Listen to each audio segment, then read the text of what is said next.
Sup, guys? Welcome to the PT Good Podcast, where we talk all things ortho, from physical therapy to training. My name's Kane. And my name's Mark.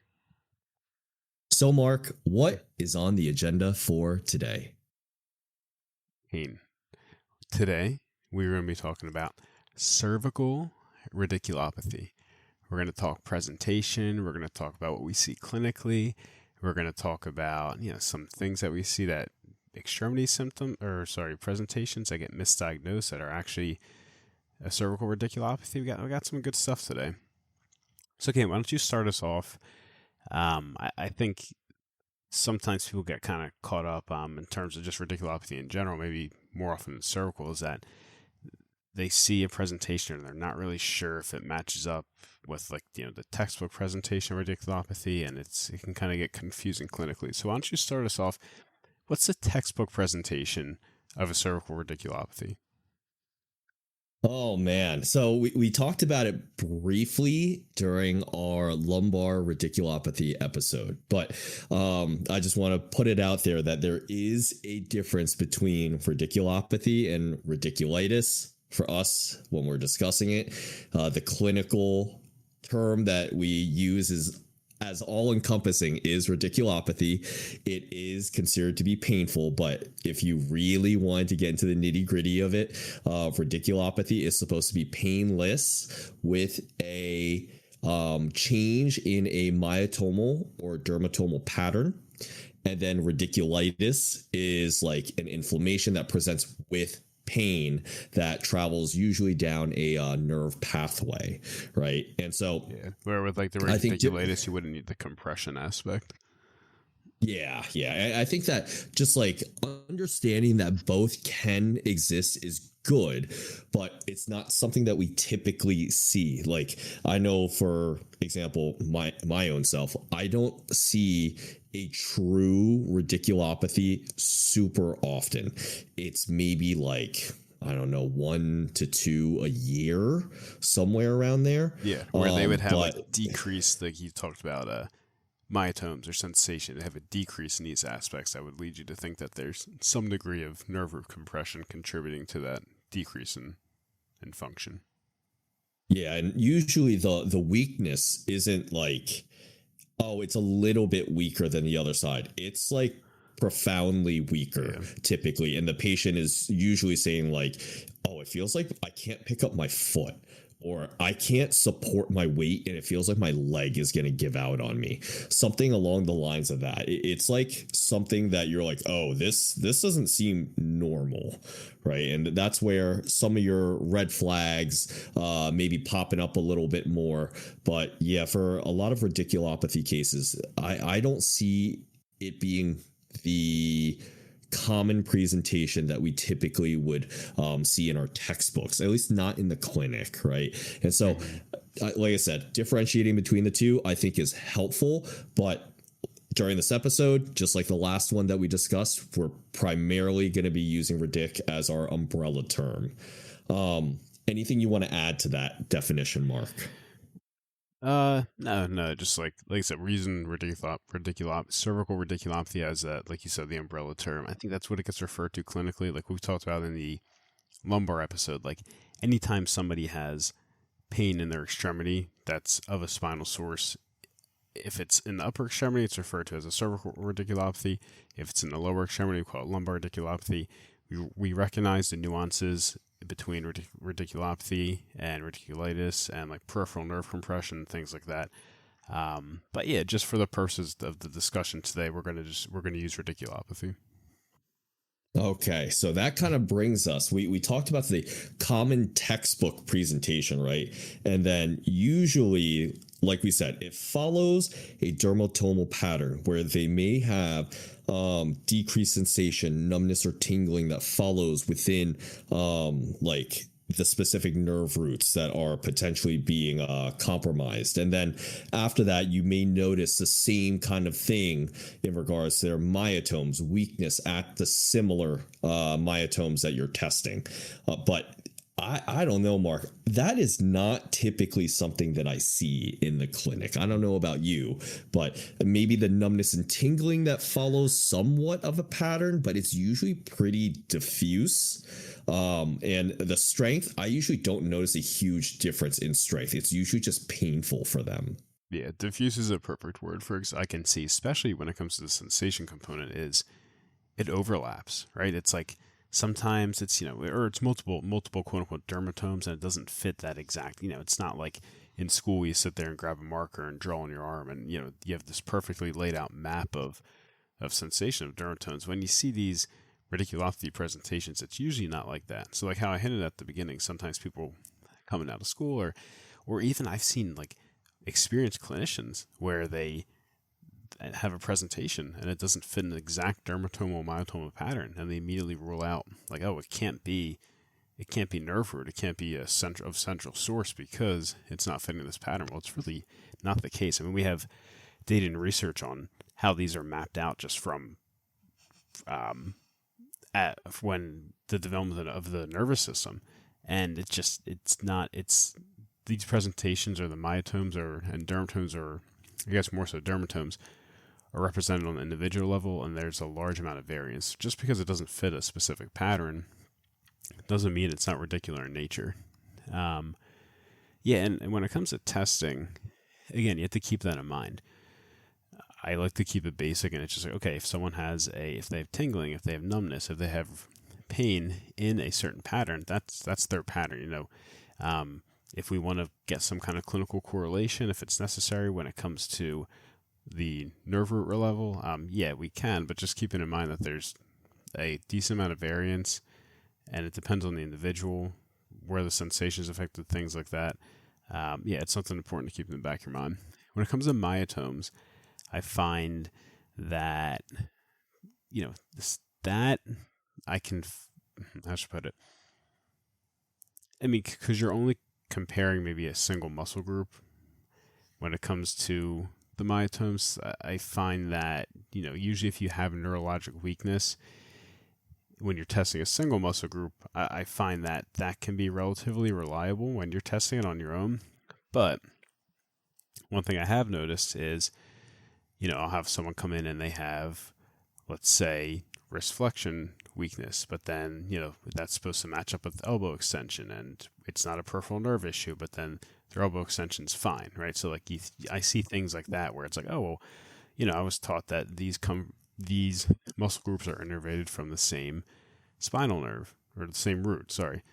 And then you would expect to have weakness in both groups, but it's not just there. But just because you don't have that weakness in those overlapping groups doesn't mean that it's not, the weakness isn't from, compression centrally, right? So, yeah, it's my little take on the myotomes and dermatomes. I mean, certainly it has clinical relevance, but, I wouldn't get hung up on if it's not matching that textbook presentation.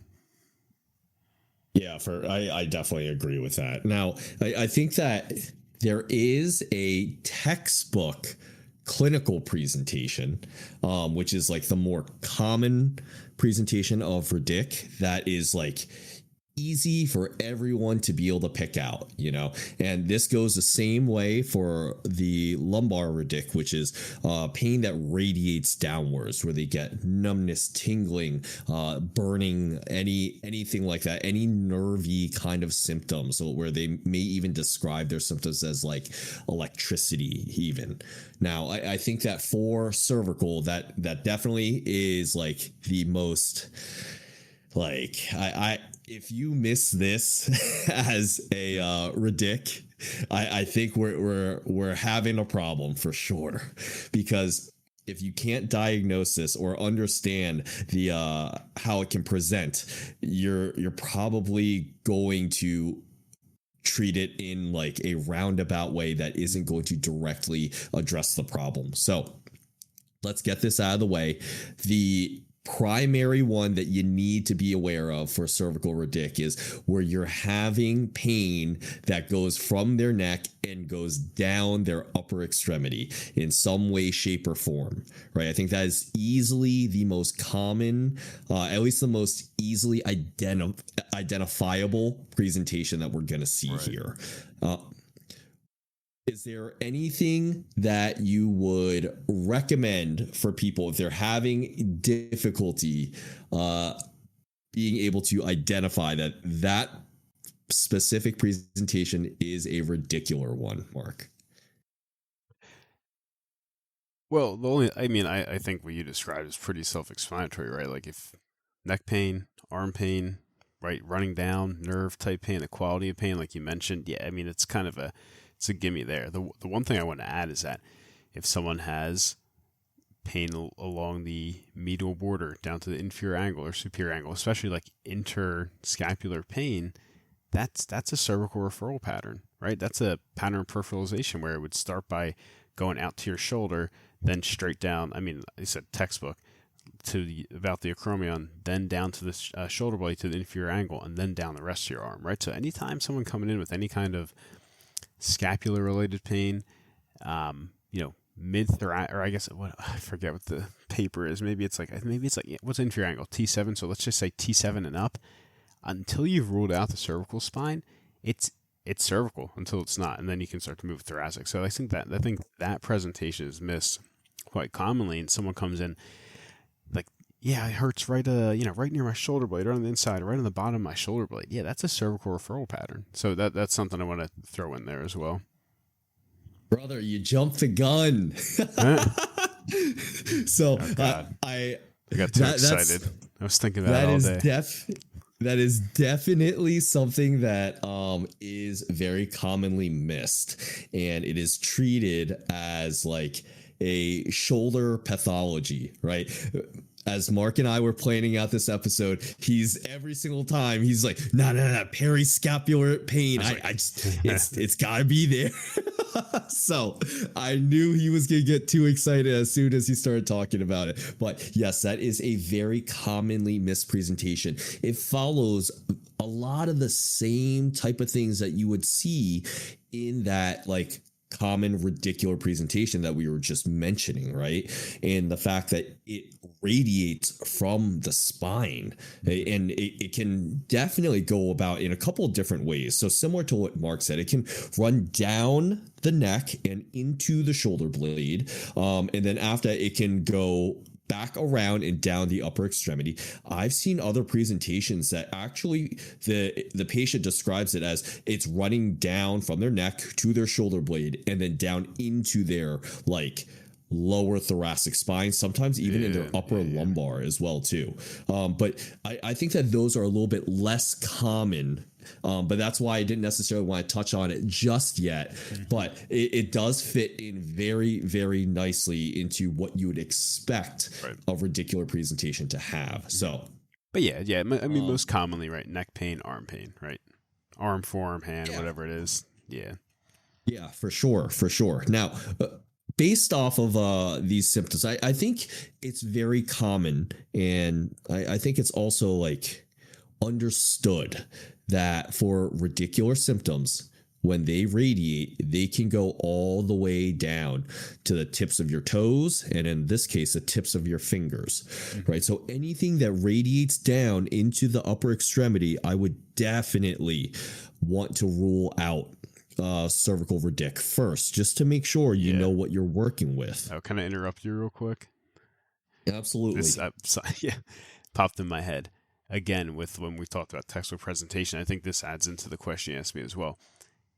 You can skip areas. It can radiate down from your neck to, let's just say, like mid-arm, and then skip your entire forearm, then go to hand, right? Yeah, maybe not as common, but that doesn't mean that it's like two separate peripheral nerve presentations. You can have a radiculopathy that's quote-unquote, skipping dermatomes, or it just fits a pattern. It's kind of like patchy almost, right? It feels here, right? So it doesn't have to follow a straight line. That's another thing I just thought of. Oh, yeah, I definitely agree with. I feel like for a lot of the symptoms that you're going to get for radic, and this is definitely something we talked about for lumbar too, is if the symptoms are variable, it's probably telling you to look elsewhere. It's probably not the site of the symptoms that you need to address. And this is where I think that treating spine is so interesting because sometimes you get that clear-cut presentation, just like what we talked about earlier on. And then all of a sudden you have the same presentation, just like Mark said, there's a full-on gap where they just don't have any pain or any symptoms. Mm-hmm. And you're like, what is this? Is this two separate issues? Is it like some people might think it's a double crush injury or some sort, if there's like just a random gap there? But lo and behold, a lot of times for stuff like this, if you treat the spine, a lot of the symptoms tend to go away. And that is usually what our first line of defense is. We are almost always screening the spine to make sure whether how much or how little contributing factor there is that's coming from the spine. We're on top of that as soon as we can, because that is pretty much what's going to help dictate the rest of your treatment. I don't know about you, Mark, but if someone comes in and they have extremity pain and I think that there is spinal involvement, I need to address that all the way through before I do other stuff, because I need to make sure, like, hey, is this truly 100% your spine? Is it 0% your spine? Yeah, 100%. Because that is what helps me figure out where I need to go moving forward. Like I said, I got my brain is simple, my mind small, not a lot of room. I'm not gonna sit here and try and tease out like you said, if I get this kind of weird, diffuse, non-dermatomal pattern and it's got like it's just in their arm, I'm just gonna say, hey, could you mind just moving your head back a couple times, and then after that, can you just look up a couple times? How's your arm feeling? Oh, actually, yeah, it's like 50% gone. Cool. All right, look at that. I didn't have to do much. Rather, instead of having to sit there and kind of pick apart, all right, it's this peripheral nerve and this branch, and maybe it's like this trunk of the brachial plexus and stuff like that. Which, yeah, I mean, could you have pathologies that are like that specific? Possibly, but I'd rather just start with the simplest route, see how we go there, and then in most cases, like, you're going to get your answers just by having them addressing the source, having them move their spine. Yeah, I would definitely agree with that. And like, I was under the camp previously where it's like, oh, they're having symptoms here. Maybe we need to address the symptoms at that area. And maybe it's not necessarily coming from their neck all the time, right? Yeah. And then as I continued practicing, I was like, man, if I keep treating the spine, more symptoms tend to go away, because that is kind of the root cause of like a lot of our neural symptoms. That I cannot I can't even say like a stat or like a percentage, but I know that it is overwhelmingly in favor of treating the spine from what I've seen when they have some sort of neural symptoms where we move their spine and things just get better. Whether it's 100% better or somewhat better, it's still having improvements. So that's telling us that it is playing some sort of role that we need to be addressing if we want to resolve the symptoms that our patients are having, right? For sure. Yeah. All right. So let's move on. And this is where we talked about the common clinical presentation already, right? And this is where I think that there are so many times where you get a doc's diagnosis and you're just like, this is absolutely not the case. This is 100% a ridic. Like, we need to get on top of this. And I think this has been like a topic for a while now that I feel like Mark and I have discussed with colleagues, but when something like that pops up, it kind of goes to show that our job is going to be essentially being the premier investigators of spine pathology, at least mechanical spine pathology, right? Mm-hmm. I do not think that any other provider, healthcare provider, can do as thorough of a job as a PT does, just simply due to the timing of it.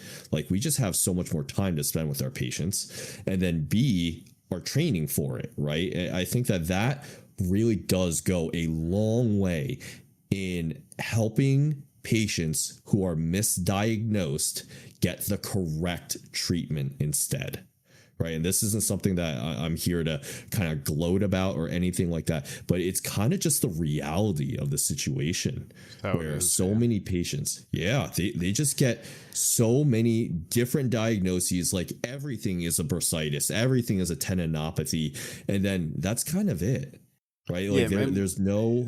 Yeah, and we've kind of mentioned this briefly in a prior episode, but it's who are the main referral sources, right? PCP, ortho, maybe spine and pain, urgent care, whoever. Like regardless, even the physicians, like I don't believe they get, or at least their model, or within the context of their education, they don't get the amount of education that we get, or at least have the opportunity to learn when it comes to screening the spine and really getting down to what's causing this issue and how the patient's able to manage it.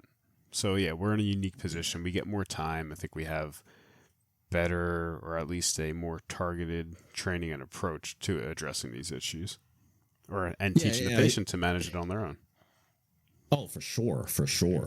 And I think one of the other tidbits about this that I find to be very interesting is everyone talks about it. Screen the spine. They say it a million times. You have it drilled into your head when you are going through PT school. I know that all of the students that I work with, when we discuss this, if there's an upper extremity case or any extremity case, they always say, what's the first rule? What do you do first? And they just say, screen the spine. And that they say it in like such a boring, monotonous way because it's been said over and over and over again. And my question is, how do you screen the spine? Like, what exactly are you doing to kind of figure out, like, is it truly spinal or not? And that's where we're going to jump into a couple of these other often misdiagnosed conditions that are actually cervical radic, but they just go straight to the source of pain and say, oh, this has to be the cause of your pain. You have shoulder pain. It must be from a shoulder impingement or from a cuff tendinopathy. Oh, you have numbness and tingling in your hand. It must be carpal tunnel. It can't be something else, right? And this is where I think that as PTs, we are in a position to do so much good for our patients. And this is how in my opinion, I think that we can really help to change our profession, as well as to change the opinions of other healthcare providers and patients about what exactly PTs can do. Yeah, I mean, I think you're referring to the spine, correct? Yeah, I think it's such a great avenue for PTs to get in there, and clearly we treat other things, right? But I think spine is without getting too off topic, just like a perfect avenue for us to kind of get in there. Yeah, we have a unique spot in the in the pain field. So, and I think spine's probably the biggest component. So, hey, this is a separate episode, man. I'm gonna stop there. I don't want to get too excited, but okay. So, Kane, why don't you hit us with it? What is a diagnosis that you see on a script? You have someone coming in with that, you're looking at it, you're reading the history, you're reviewing the chart, and you think, okay, I get where they're coming from. They're giving this diagnosis based on the pain location, but I think there could be a spine component. I mean, this diagnosis pops up in my head immediately. It doesn't fulfill all the criteria that you said, but it is something that the first time that I saw it, I was like, oh my God, what do I do with this? Right. And that is calcific rotator cuff tendinopathy. And Mark, I got to tell you, in the cases that I have seen, I think I'm like 11 for 11. I am 100% successful in this, in the fact that it is, from what I've seen, it is not the rotator cuff. Yeah. They say it, but it is almost always the spine. And are these people coming in with x-rays, like confirming the calcium deposits? There are this is an interesting tidbit. Yeah, can get a little, okay. Yeah, go ahead. some people are coming in with imaging, whether it's X-ray or MRI or anything, to confirm the calcium deposit. And they end up going through the lavage procedure, where they essentially just power wash the deposit away. And then they come back and they're like, no, it still hurts. I'm like, it's crazy. Oh, so I guess that wasn't the case. That's why your shoulder was getting irritated, right? And then there are other times, and I don't exactly understand how the diagnosis is concluded on, but there's no imaging, there's nothing to confirm it. Yeah. And they just say it is calcific tendinopathy or tendonitis. And I'm like, how do you That's always how'd you odd to get me. there? Yeah. Why don't you just put, what about the regular rotator cuff tendonitis code? What happened to that? Why did we have to add like how does some kind of calcific? But so how do you get that diagnosis coming in? How do you separate it from where's your decision, where's your thought process begin when you're starting to separate it from, is it actually that, or do you have a cervical component going, or a thoracic component for that matter? Yeah, I think, okay, so it's interesting that you mentioned the both of these. You've said it twice now, and this is just foreshadowing for the listeners, which is Mark has stated maybe it's cervical, maybe it's thoracic, and that is going to go into our next episode, which is discussing how the two have so much interplay between each other, where sometimes upper thoracic is going to play a large role in lower cervical movements, right? So Mark is very excited. We'll save it for next time. But that kind of gives you a glimpse into how we have to address the spine in order to rule out different upper extremity presentations. We have to check out both aspects, both cervical and thoracic as well too. But to go back to what Mark was saying, I think the big thing is, initially when I first saw this, the reason why I found it to be so intimidating compared to a typical rotator cuff pathology is the calcium deposit. I'm thinking, man, this thing is mineralized. How am I supposed to change this? There's no way. Like, it's physically there. It's the same thing as like someone comes in, they have like a huge bone, like heel spur, and they're like, yeah, my heel hurts. I don't know how you're going to change it, but yeah. So in my head, I'm thinking the same exact thing. When I was younger, I was like, how am I supposed to change something that is physically there, that I'm not like, I can't just like shove my hand in their shoulder and just take it out. You tried? Have you tried? I wish I could say that I have. So the thing is, when the surgeon goes in and he does a lavage procedure, it's like, oh yeah, the calcium deposit's all taken care of, and their pain doesn't change, or it's like improved, but it isn't resolved. That kind of tells us, hey, maybe it's not the like physical obstruction that's there that was causing an issue. And there's a fair amount of people who have that finding that are asymptomatic anyway, right? Yes. I forget the number off the top of my head, but I think it's between, I don't know, 20, 40%, something like that, depending on what study you're reading. But yeah, I mean, you have that component as well. Yeah, and I think that for something like that, the big thing is I am still evaluating them in the same standardized manner that Mark and I have talked about previously. I am still going to check out their shoulder motion, their strength tests and everything, and I'm still going to look at their spine. Nothing really changes in that regard, which I think is interesting in the way that Mark was like, okay, so what's your decision-making tree that's going to go on here? I'm like, it doesn't change. It has to stay the same here, because I need to make sure I get my baselines. I need to know, when did this start? Is it variable the same way that I would expect for some other spinal presentation?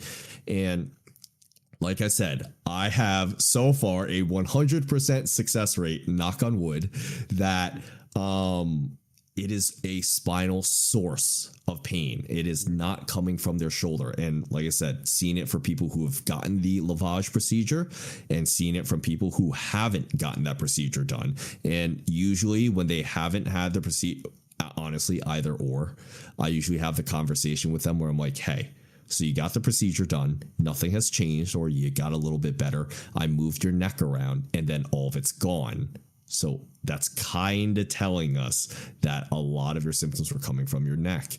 And same way, if they didn't have the procedure done, I'm like, I didn't touch your shoulder, but now it's all gone.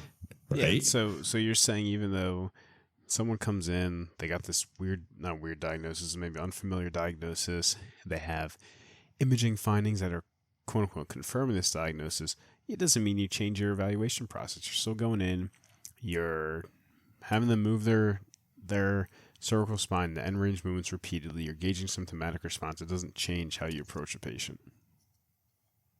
Absolutely. Absolutely. Okay. So, Mark, that was my one example. What is something else that comes to your head when you're like, oh man, this is never ever the diagnosis, and it's almost always spine. All right, I'm gonna bring this one up, but I wouldn't say never ever, because like the last 4 I have actually been this, but like maybe the other, maybe the other 15 times I had it this year wasn't, which is lateral elbow pain. So I knew it. I just had an eval today, and it's not spine. But it's all right. It's okay. I'm still going to talk about it. But yeah, people come in, and I mean, the best is when it's like, yeah, sometimes I have pain. I'm just sitting here, and it's sometimes like burning. Can you carry stuff? Can you hold things? Yeah, it's that's all right. And so it's like when we think of that lateral epicondylitis, tennis elbow type thing, we think gripping, activity related. It's fine at rest type thing. So it's always funny to me when someone comes in and they're like, yeah, like, it bothers me if I sit too long or stuff. Like, actually, I can lift stuff fine and hold things and twist jars and grab groceries. But like, yeah, if I sit too long, it really bothers me. And then it can kind of go down, my forearm, right? Like if we're talking about like a tendinopathy type thing, like it's got to be pretty localized. So anytime someone's talking about into forearm type thing like that with that kind of presentation, I'm chart reviewing, I'm thinking, okay, cervical's on my radar. It's just another thing. Yeah, go ahead. I was gonna say what you said is pretty much like on the dot. Lateral epis exist. They can truly be a loading issue. Yeah. If the patient has nothing that tells you that it is a true loading issue, you should probably check out their spine first. Yeah, like I had one recently. He said, I'm having I'm just testing. I'm getting some baselines. I'm having them do resisted wrist extension essentially, and he said to me, he's like, what I noticed? It doesn't matter the weight of what I'm using. Like it still hurts when I do that. And it's like that's interesting, right? So it's like he just has this sensitivity, or I'm not going to say inhibition, but he has this pain related to this movement, right? So it's like a tendinopathy, or whatever a loading type issue is going to be. There's going to be a load component. It's going to be sensitive to load, right? It shouldn't hurt as much, if any, with lower load. And if we add load, it should hurt more, right? So things like that. Especially that diagnosis specifically, people come in and they're not symptomatic with like the gripping type stuff like that. That's something else is on my radar. Building on that, you can have people who have pain with all those gripping type movements, and it can still be cervical, right? So we're just going back to some of the signs we talked about, right? Like, you still got to look at spine. It's really quick. Just have them do some retraction, some extension. If they have movement limitation, if their symptoms are changed with that movement immediately when you have them sit upright, when you change their posture, right? If they're telling you things where it's, it bothers me if I sit too long, or if they have any kind of pain at rest, like right away, I'm thinking that's just kind of odd, right? You're supposed to have this loading issue, and you don't load your tendon, that area at all, and it starts to bother you, and it stays bothering you for a couple of minutes before you do something. That's weird. going away from the load component, we also have the overlapping, we have radial nerve in that area too, right? So if we have some central irritation to the contributing roots to the radial nerve, it's at least hypothetical that you could get pain in the referral pattern, right lateral elbow to the forearm because of the radial nerve. So you have a lot of things going on there that just because there's pain located in the area, it doesn't automatically mean it's lateral epicondylitis. To our referral sources, it typically does mean that. But I think that diagnosis specifically, you have to take it with at least a couple grains of salt, maybe like a full tablespoon, honestly. And then just, it's easy to screen cervical. You're looking for things subjectively. Make sure it adds up before you jump to the conclusion that it's a real, epicondylitis and not something that could have some cervical involvement. Yeah, and I think that for people who are just not as comfortable with screening the spine or performing a repeated motions exam, this is a trick that I found to be very, very helpful for most upper extremity issues when you're trying to figure out what's going on, if it is spinal or not. And I find that this tends to be the most effective when it comes to diagnosing a lateral epi. But all you want to do is, if you want a quick and dirty way to test it, most of the times you're already going to be testing their grip strength, right? You're already finding what's provocative. And so you measure it. You don't do anything else. You just measure it, get your average of 3 if you want to go that far. And then after that, have them sit up nice and tall and then have them retract. If you have them retract and their grip changes, if they're like, oh, I don't have any pain, or their grip strength just like really goes up, that's telling you that there is spinal involvement in one way, shape, or another. And have them grip a bunch of times. Have them hold the retraction for like a minute. Take a break. Keep holding it. Keep gripping. Right. Demonstrate that change to you and to the patient. Yeah, and I think it's funny because we had this discussion with a colleague of ours who is a CHT, and the amount of skepticism that he had in the beginning, he's like, there's no way that this just works. And then he all of a sudden does it and sees it firsthand where the patient's like, oh yeah, I don't have any symptoms anymore. that light that flicked on was just like, oh man, we have a believer now. We have someone who can recognize spinal involvement.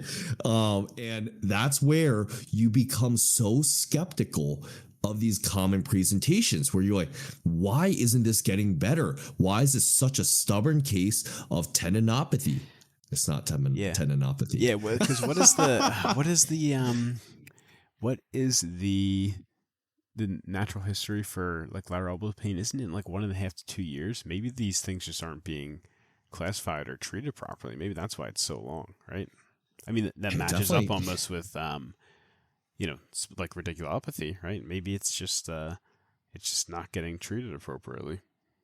It definitely could be the case. I've never actually considered that, but I could totally see that it is being missed, just because like most of the times, like I said, when there is pain at a location, people are usually quick, I'd say too quick, to jump to that conclusion, saying that is the source of pain and there's nothing else contributing to it, right?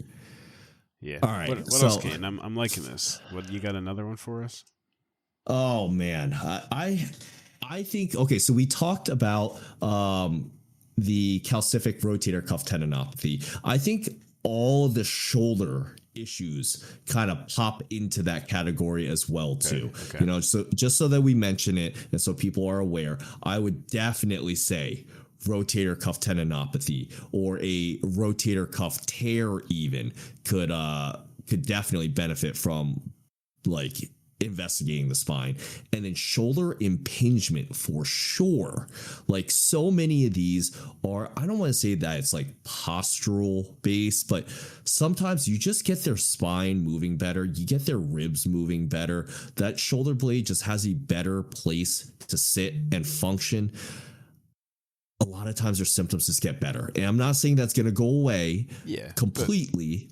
I like how you're describing it, because when we talk about directional preference, and in the previous episode we talked about this, we're not tying it to a specific structure or specific like mechanism per se, but like you said, you have them, maybe they, like you said, postural or positioning, things like that. All we know is that they moved their head or their upper back a certain direction a couple amount of times, and their symptoms responded in a certain way. It benefited them, and maybe they continue doing it and their symptoms go away, right? So that's the beauty in this when we talk about screening the spine. Like, we're talking about people coming in with a strict pathoanatomical diagnosis.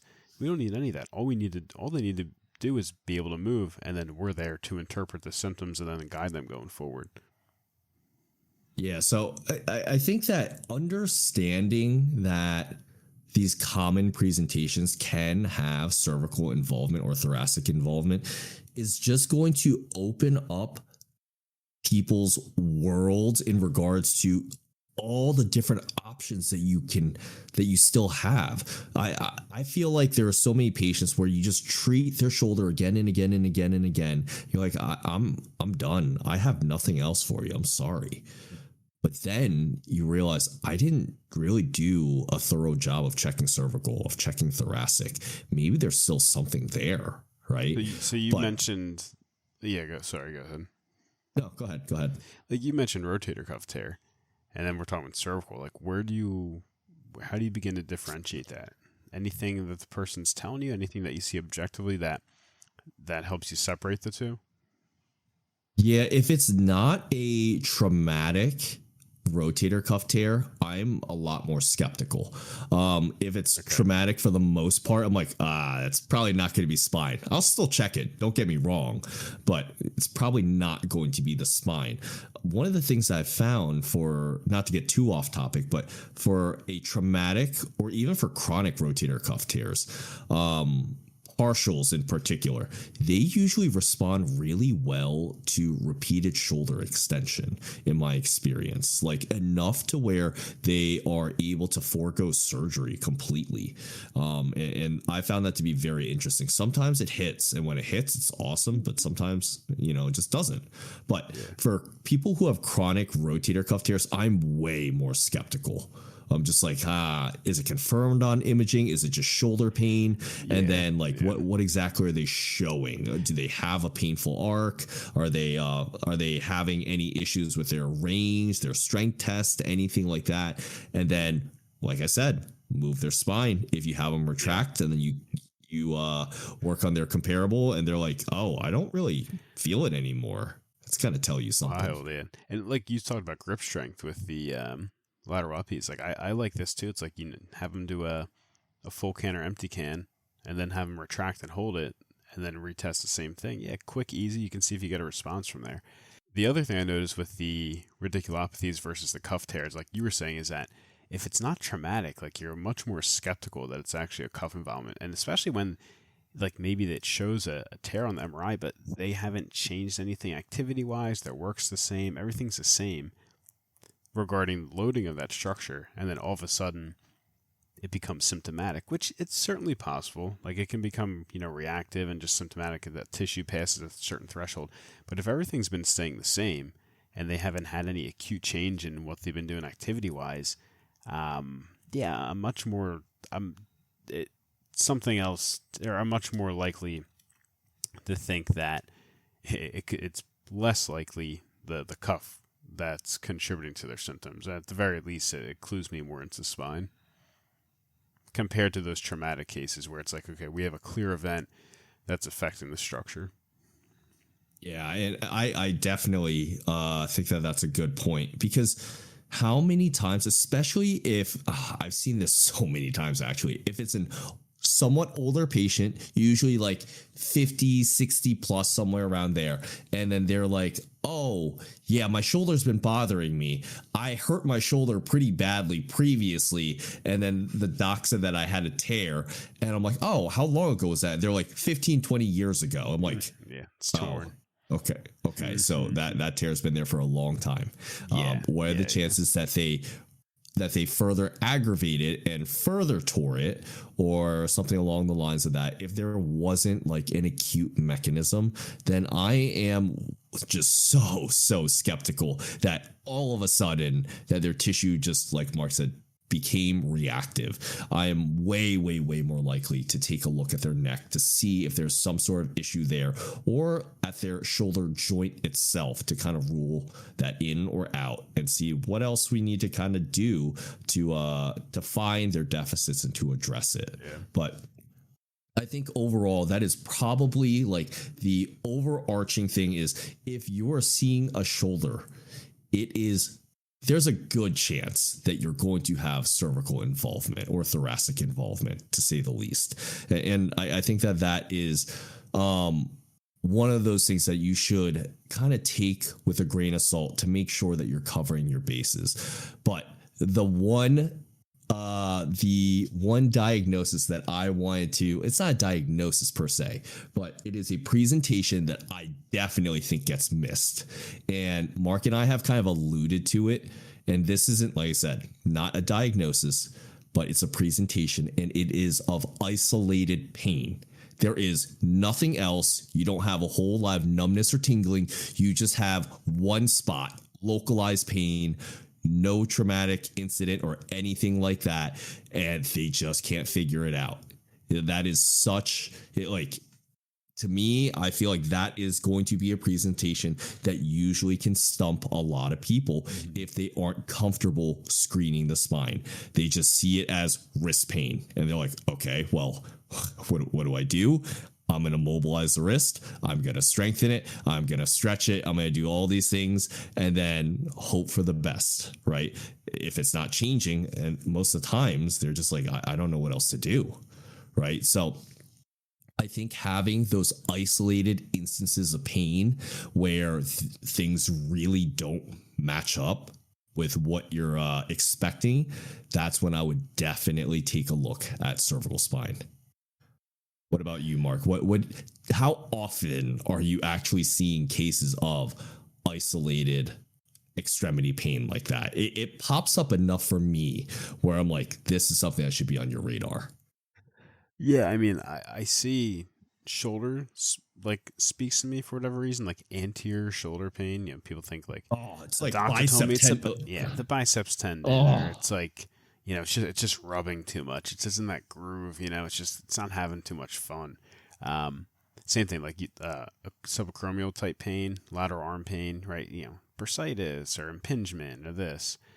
We talked about medial lateral epicondylitis. Like those can be pretty localized, and like you said, the more maybe like uncommon ones, like it's wrist, or it's like the back of my thumb, or it's like weird things like this. Like to me, when I see that, I'm always thinking, like even though it's not dermatomal, it's pretty isolated. I can't help but thinking I don't have like good, you know, data or anything I can refer to this, but I just think like, okay, these are like almost like peripheral nerve distributions. I always wonder if there's just like a nerve root affected centrally that's causing this kind of referral, even though it's not like a peripheral nerve issue per se. So that's when I see these like isolated type pain things, I'm taking the subjective. I'm just trying to make it all make sense. Then of course, when we do our spine screening, it gives us a lot more information. But I see it like that, and I, for whatever reason, like I said, I see it with like shoulder comes to mind. The other thing I see it in sometimes too, it's still shoulder-ish, is more like not necessarily into the arm, more upper trap type area, but to me it's more like right along the cervicothoracic junction, like CTJ type area, right? Dude, I was just gonna say, this is why I say CTJ. It's too easy. I can't speak, man. I can't speak. Yeah, but I see that where it's just isolated. It's like, oh, it just hurts right there. It's this spot, and I see it commonly treated as like upper trap tightness or levator tightness, because it's really like, that superior angle, but to me it's more like joint referral. But that's still like you can still interpret that as a peripheralization, as a radiculopathy, but it's not peripheralizing out far. It's just an inch or two away, lateral to the spinous processes. But that's another instance I see where it's just a single spot, and it's like right at that, like I said, right at that superior angle CTJ type area. But yeah, these things pop up, and I think, like Kane said, I really like the point he made earlier. Regardless of the presentation, you don't necessarily have to change your assessment, right? We're still looking for directional preference. We're looking for centralization.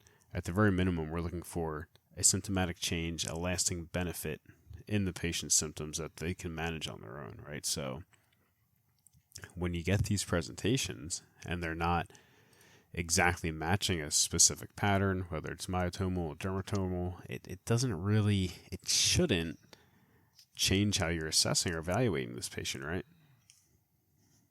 Absolutely. I think that is just such a huge thing, is like the standardization of your exam and then adding on or subtracting based off of context. I think that is just so important. Now, there are two other conditions that I think are worth mentioning. One of them is kind of another umbrella term, but the first one is thoracic outlet syndrome. It is something that is so common. Jesus, I was gonna say so uncommon. Thanks, Mark. I said common. So it is terribly uncommon that if that is the diagnosis that you're coming up with and that the doc has came up with, and you haven't ruled out the cervical and thoracic spine, I honestly don't think that TOS has any business of being mentioned, right? Like there's only a couple of things that I would say that would concretely rule that in, right? Like I can think of a patient who had an entrapment due to their upper rib, like an extra upper rib pretty much, and that was what was causing their symptoms. Moved their spine around, no changes. Moved their ribs around, no changes. Have them do their upper overhead motions, and they're just like, everything's numb. So that there are cases where that will happen, but it is so uncommon. I would really be hard pressed to say it is likely to be that. It is, I would say at this point, almost like a diagnosis of exclusion because of how uncommon it truly is, especially with the presentation of Radic. It's just it can manifest itself in a similar presentation. And I think if you have someone who has radicular symptoms and you toss them into doing the TOS special tests, they're probably going to get symptoms. There are plenty of people that don't have either of them that are going to test positively. So I think it's something that you definitely want to be careful of. And now the last one, which is more specific to people who treat hands, or elbows, but it would be carpal, radial, or cubital tunnel. I think that these are often misdiagnosed as I have wrist numbness or something along the lines of that, and we need to get a release, or we need to splint them and etc. Right? Just make sure that you're still screening their spine. I remember having experience with a hand surgeon, and they had a patient who had bilateral carpal, cubital, and radial tunnel syndrome and bicep tendonitis, and the patient was told they're going to need multiple surgeries to correct this and several bouts of PT to correct each of the diagnoses. And then I proceeded to ask, hey, do you ever screen the spine? And the surgeon said, I screen the spine when it screams that it's spine.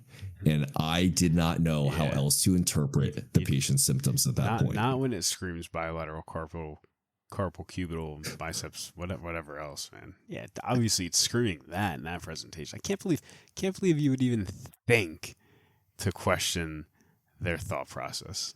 And so I proceeded to ask, what do you do when you think that it screams spine?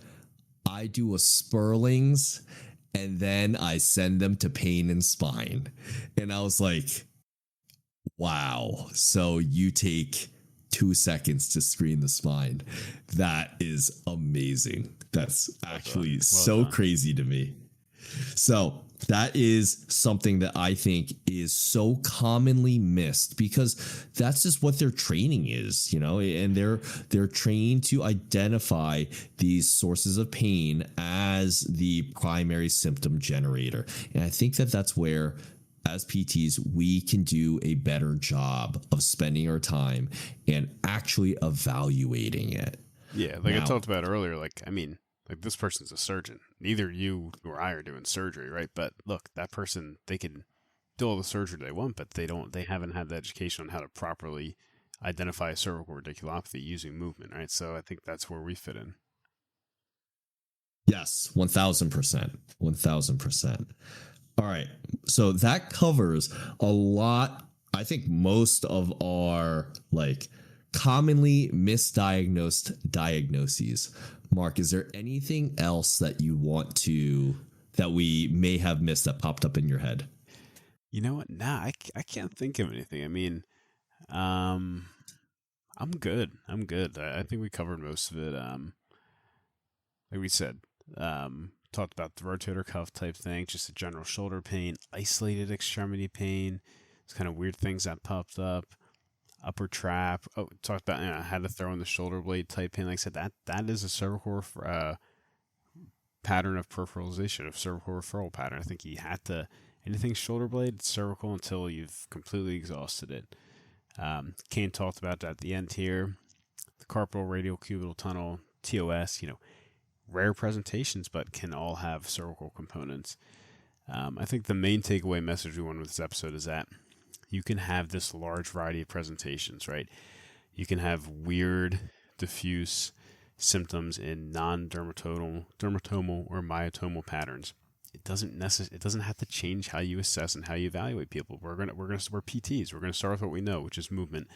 We're gonna gauge the symptomatic response to movement, and then we're gonna base our treatment plan based on the response to that movement. All right, Kane. Anything else? Nope. I think we covered a whole lot, but we need to save room for episode 2 for cervical radic. I am very, very excited to get into that. All right. Well, that concludes today's episode of PT Good Podcast. Remember to leave us a like, subscribe us on whatever platform you're listening to us on. Follow us on Twitter at PT Good Podcast. Thank you for listening, everyone. Hope you enjoyed. We will see you on the next episode. Miss you, love you. Bye.